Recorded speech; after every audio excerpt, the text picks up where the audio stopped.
ও হুজুরে আকরাম সাল্লাল্লাহু আলাইহি ওয়াসাল্লাম ইরশাদ করেন, যেই দিন আল্লাহর ছায়া ব্যতীত অন্য কোনো ছায়া হইবে না, সেই দিন আল্লাহ পাক 7 ব্যক্তিকে আপন রহমতের ছায়ার নিচে আশ্রয় দান করিবেন। 1 নম্বর হলো ন্যায়পরায়ণ বাদশা, 2য় নাম্বার হলো সেই যুবক যে যৌবনে আল্লাহর ইবাদত করে, 3য় নাম্বার যাহার অন্তর মসজিদের সহিত সংযুক্ত থাকে, 4র্থ নাম্বার সেই 2 ব্যক্তি যাহারা একমাত্র আল্লাহর উদ্দেশ্যেই একে অপরকে ভালোবাসে এবং সেই জন্য একত্রিত হয় ও সেই জন্যই পৃথক হয়।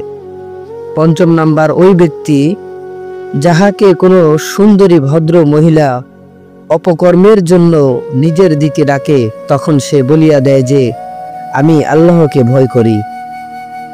6 নাম্বার যেই ব্যক্তি এত গোপনে সদকা করে যে তাহার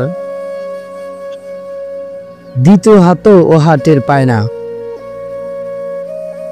7 নাম্বার যেই ব্যক্তি নীরবে বসিয়া আল্লাহর জিকির করে ও তাহার চক্ষু হইতে অশ্রু প্রবাহিত হয়।